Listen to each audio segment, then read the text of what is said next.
Es momento de darle la bienvenida a nuestra primera entrevistada del día. Ella es Miriam Bregman, abogada y candidata a diputada por el Frente de Izquierda en la ciudad de Buenos Aires. Miriam, ¿cómo estás? Marcos, Fernando y todo el equipo de Ya es Tarde te saludan. ¿Cómo va? ¿Qué tal? Buenas tardes para ustedes. Muy buenas tardes, muchas gracias por tu tiempo. Teníamos ganas de hablar con vos, bueno, de algunos de los temas, ¿no?, que han sucedido esta semana, empezando por el hecho aberrante, doloroso del triple femicidio en La Matanza. Ayer hubo una marcha de lucha, una jornada de lucha histórica, dolorosa también por el motivo, que terminó en represión. No llama la atención que haya terminado en represión, pero no hay que dejar de señalarlo.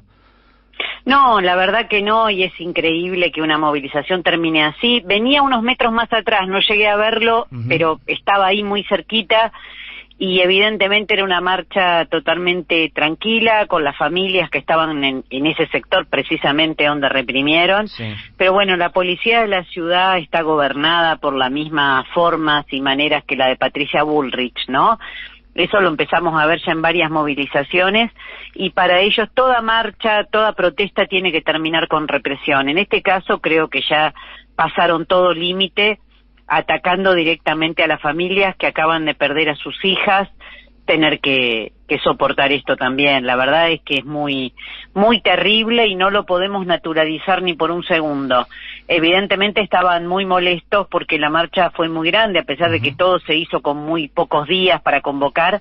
La movilización fue enorme en la ciudad de Buenos Aires, y recién estaba hablando con mis compañeras de Pan y Rosas, que decían que también fue muy grande en otros lugares. Mira, acá me estaban diciendo de Córdoba, por ejemplo, que también fue una movilización importante, y bueno, lo que se pudo construir en estos días.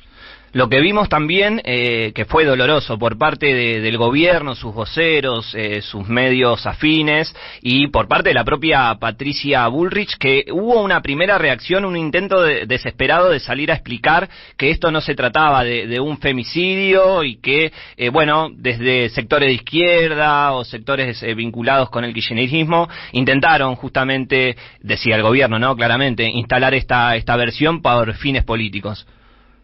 Sí, obviamente. Bueno, el jefe de seguridad de la provincia de Buenos Aires también, ¿no? Ellos rápidamente salen a decir no es femicidio porque saben todo, porque son señores que siempre que nos tienen que decir a las mujeres cómo pensar, y si nosotras decimos que es femicidio, ellos seguro saben un poquito más. Así que creo que Patricia Bullrich combina las dos cosas, un pensamiento muy machista con la necesidad de sacarse el tema de encima. Ella junta las dos categorías, no porque sea mujer, tiene un pensamiento donde va a priorizar las necesidades o las denuncias que hemos realizado las mujeres durante años en la construcción de este tipo de crímenes. Creo que si salimos rápidamente, y ese día, bueno, en la ciudad de Buenos Aires fuimos a Plaza Flores inmediatamente, pero si salimos tan rápido es lo que permitió que hoy se esté hablando de femicidio. Si no se hubiese borrado muy rápido, y estaríamos hablando de un crimen de otras características, o un crimen narco, una venganza, o ajuste de cuentas, cualquier otra cosa que no ponga el foco en lo que verdaderamente pasó, que es que a un crimen que evidentemente puede estar relacionado con el narcotráfico, se le agrega un importante componente de ataque a las mujeres por su condición de tal, de ataque a las mujeres para dar un mensaje al conjunto de la sociedad y mostrar ese poderío que muestran en este caso tan brutalmente sobre el cuerpo de tres pibas tan jovencitas. Miriam, te pregunto si también esta discusión que se armó entre si era femicidio o no, fue también un poco para tapar varias cuestiones, ¿no? Primero, la condición en la que vive un montón de pibes y pibas en el conurbano, y sobre todo la problemática que hay, que es la de la cuestión narco. Sí, seguramente también tiene un elemento en eso, ¿no? Porque si lo pones como un crimen narco, bueno, pierde un poco de importancia a la víctima, se ubica a la víctima en otro lugar. Si vos empezás a focalizar que son pibas, muy jovencitas, que una tenía 15 años, la otra trabajaba en un kiosco hasta hace poquito y se había quedado sin laburo, tenía un bebé, bueno, cuando empezás a acercarte la mirada y a pensar esa realidad se vuelve más cruel. Yo conozco el caso también porque mis compañeras docentes de La Matanza, pues siempre lo digo, ¿quién se creen que son los docentes o las docentes que están en esa zona? Son nuestras compañeras. Yo conozco a varias de ellas, o que son docentes de compañeros, amigos a su vez, o vecinos del propio edificio de donde vivían algunas de estas chicas, y lo que te cuentan es eso, es una dificultad enorme para sobrellevar la vida cotidiana, de las familias para llegar a fin de mes, de los pibes y las pibas para sobrevivir en un contexto cada vez más difícil, donde obviamente la violencia narco encuentra un territorio libre para jugar con la vida de estos pibes y de estas pibas. Entonces, a mí me preocupa siempre desde ese lugar, pero también desde el lugar de haber sido diputada nacional y ver que cuando se aprueban leyes no se piensa las consecuencias que tiene o se mira para otro lado, ¿no? Siempre hay alguien que pide un blanqueo, que pide una ley para constituir sociedades fácilmente, y te ponen unos argumentos hermosos, pero claro, cuando nosotros alertamos que esto después hace crecer el narco, nos quedamos bastante solos y bastante solas. Ayer, con lo del blanqueo de capitales, que se votó el último, donde prácticamente sin requisitos, algo que para el narco le viene muy bien. Sí.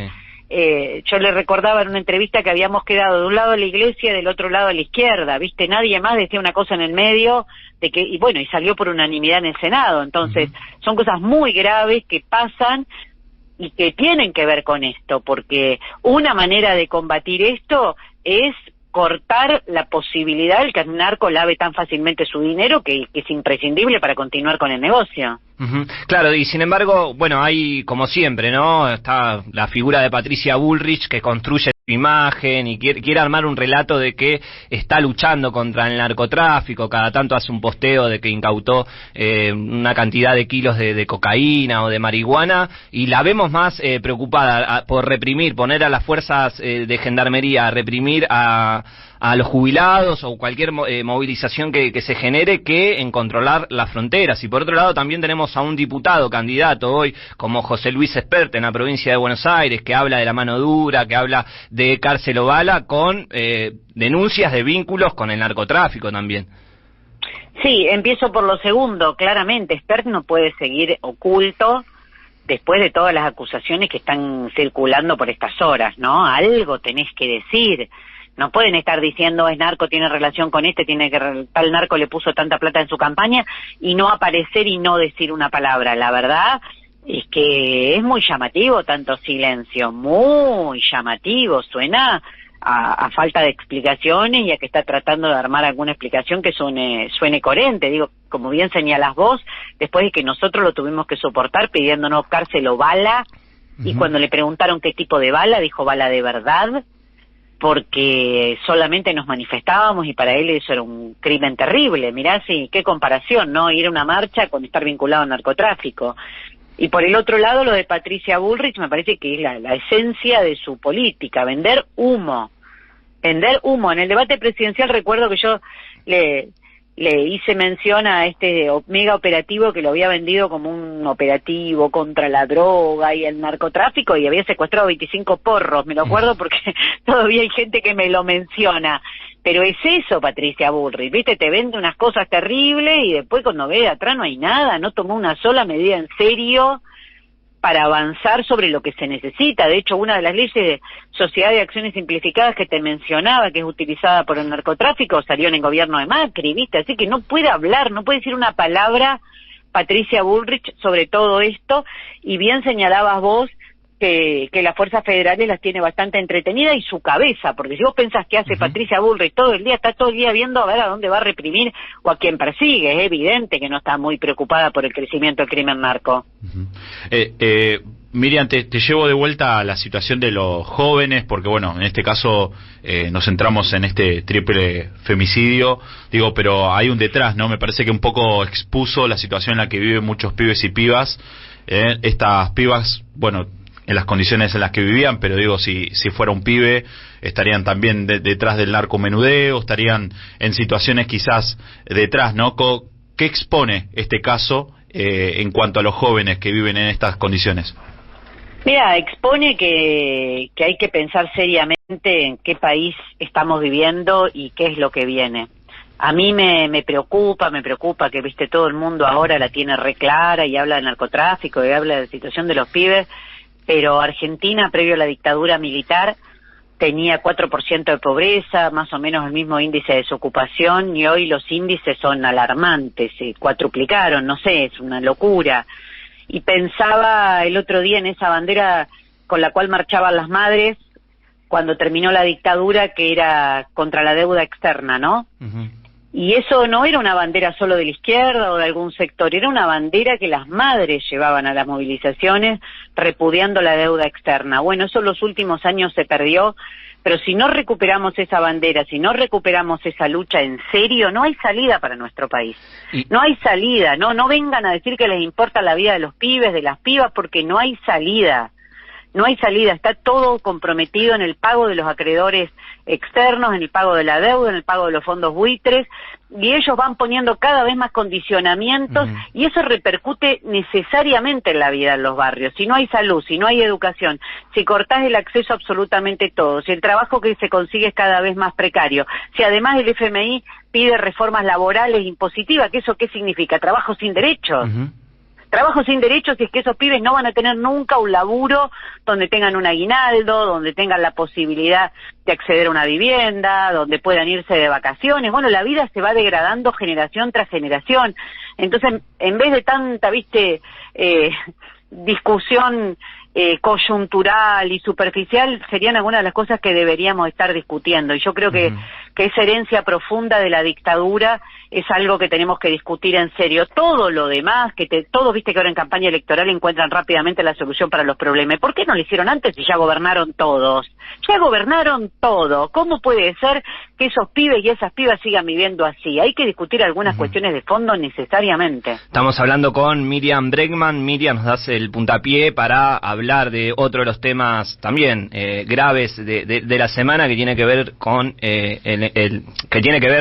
con el encuentro, ¿no?, entre Javier Milei y Donald Trump, y esta promesa del Tesoro norteamericano de ayudar económicamente al gobierno. Antes de preguntarte por las propuestas de la izquierda para atender la problemática de la deuda, preguntarte por esa foto, ¿no?, por esa imagen de Javier Milei completamente entregado, arrodillado ante Donald Trump, que generó mucha humillación e indignación, ¿no?, entre quienes nos sentimos argentinos. Dos fotos, esa y la del genocida de Netanyahu, dos fotos infames, las dos. Son dos fotos que, no sé, tienen que quedar en la memoria de nuestro pueblo como las fotos de la infamia, esa ridiculez de ir con un tuit impreso para ver si el otro se saca la foto con vos. Bueno, todo eso lo muestra como alguien muy pequeño, sin grandes perspectivas políticas.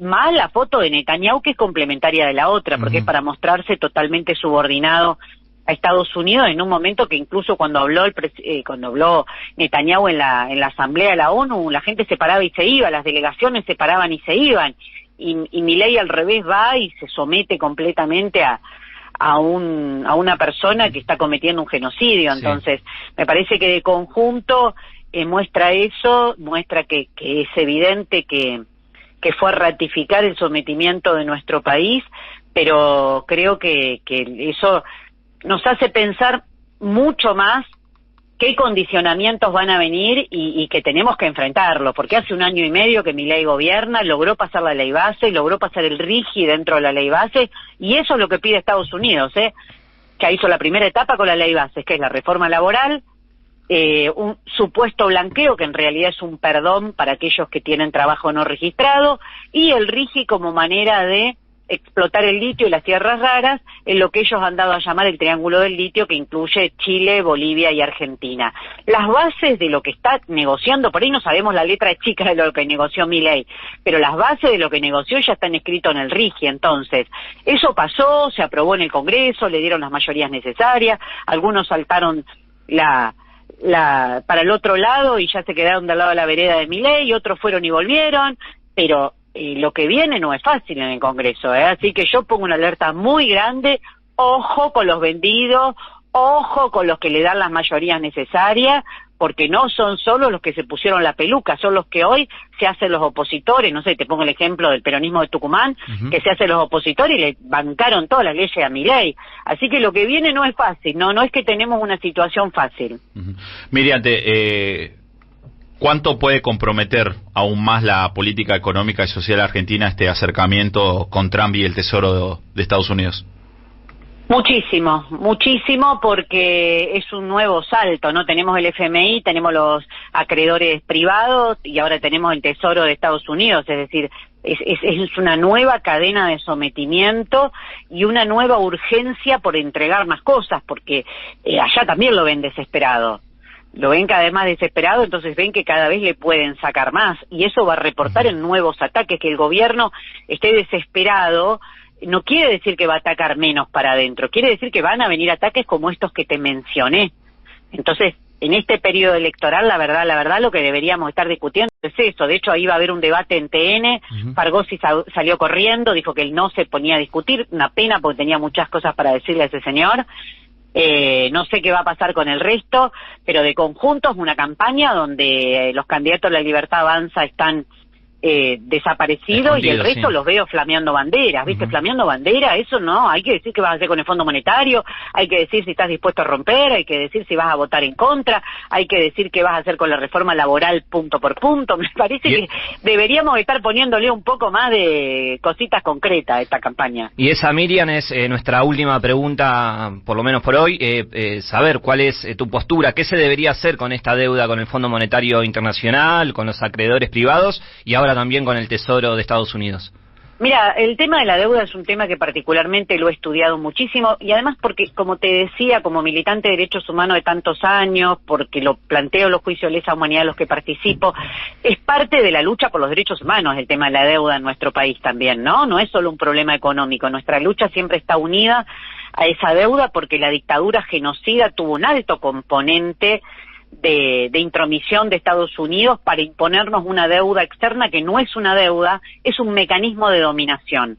Cuando nos empecemos a referir claramente a estos compromisos, no como deudas y eso de que las deudas se pagan y todas esas cosas que son delirios, porque las estafas no se pagan, sino que una deuda se puede tener que pagar, pero una estafa no.